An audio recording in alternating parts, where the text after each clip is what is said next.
today we're going to be talking about Verphy Kudi and her baby Asiah. It appears that Verphy never wanted to become a mother, and nonetheless she got pregnant with her sweet little baby Asiah.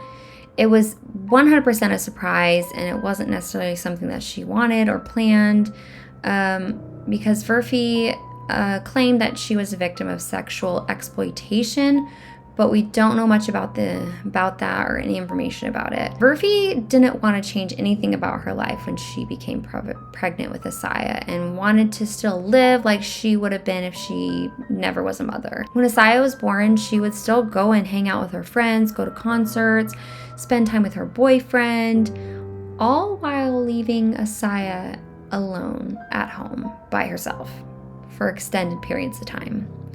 When Asiah was 20 months old, Verphy left almost 6 days to celebrate a weeks-long spree of festivities for her 18th birthday. So on December 5th, 2019, Verphy left for London, where she spent some time with her boyfriend. She attended concerts, one of which a DJ had actually called out for her birthday, announcing her birthday, and everybody screaming. She just had the best time with no care in the world. When she returned home, she unsurprisingly found her daughter deceased. Apparently, you can't live without food and water for 6 days when you're 20 months old. Verphy contacted 999 about 3 hours after she discovered her daughter's body. She told the paramedics that Asiah wasn't waking up or responding.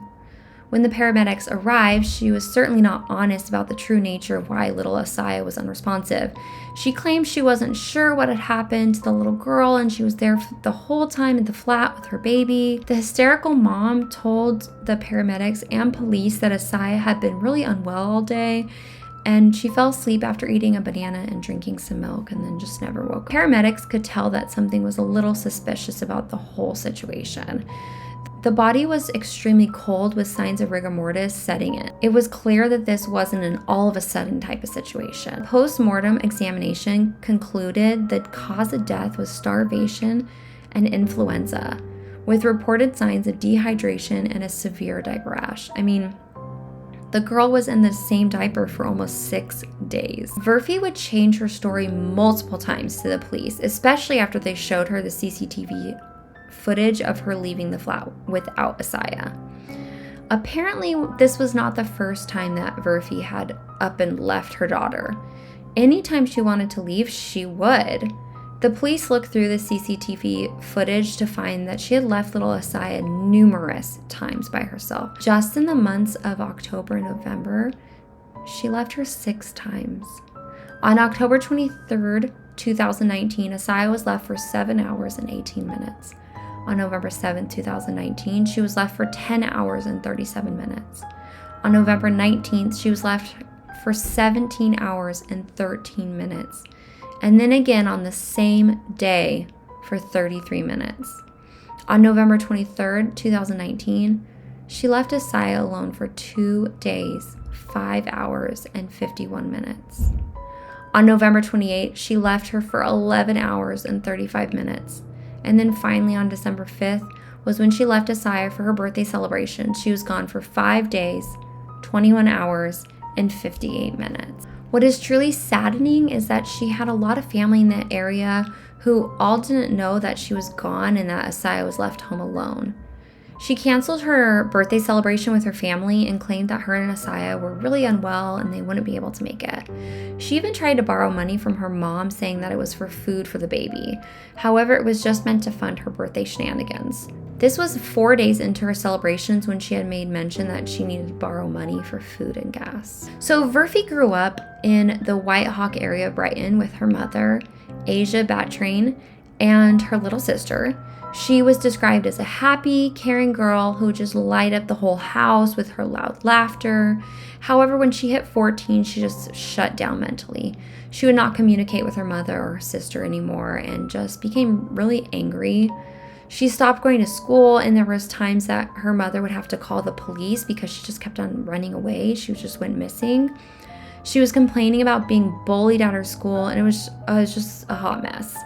So her mother decided to change schools and hoping that it would, a different scenery and she'd be able to adjust more, but it didn't matter. She went missing again. When Verphy turned 15 years old, she was gone for 5 weeks, and her mother just decided she couldn't handle her daughter anymore, and social services had to be involved.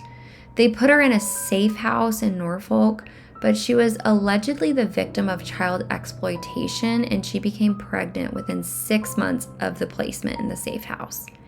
When Asiah was born, Verphy was put on a special plan where she'd be continually monitored by social services. She was put on a child protection plan the moment Asiah was born. But she was later reduced to a child in need plan and then shortly was removed altogether. At the time of Asiah's death, Verphy and Asiah lived in housing that was run by the YMCA, and there was no social worker assigned to Asiah's case, and the YMCA was not responsible for any type of regular check-in. During the trial, Dr. Nicola Cleghorn said that it was most likely that nobody heard her cries because she most likely wasn't crying. She had learned crying was useless. Babies cry because they know that they're going to get what they need. But if their needs aren't never met when they cry, there's no reason to, which is just, heartbreaking. Judge Christine Lang, QC, told Kudi that Asiah was just a helpless child and that little Asiah completely relied on Verphy, and yet her needs were never met. Judge Lang said that it was almost unbearable to contemplate the suffering in the final days of life and the suffering that Asiah endured so that Verphy could celebrate her birthday carefree. In the end, Verphy pled guilty to manslaughter and was sentenced to 9 years in prison for her crime. I think she got off way too easily for this just horrific crime. Who just leaves a baby for that long? That is just mind-boggling. As a mother, I can't even fathom this. What are your thoughts? You think that she got what she deserved? That's it for me, you guys. Thanks for watching The Crime Happens Here. Stay safe and be kind. Bye.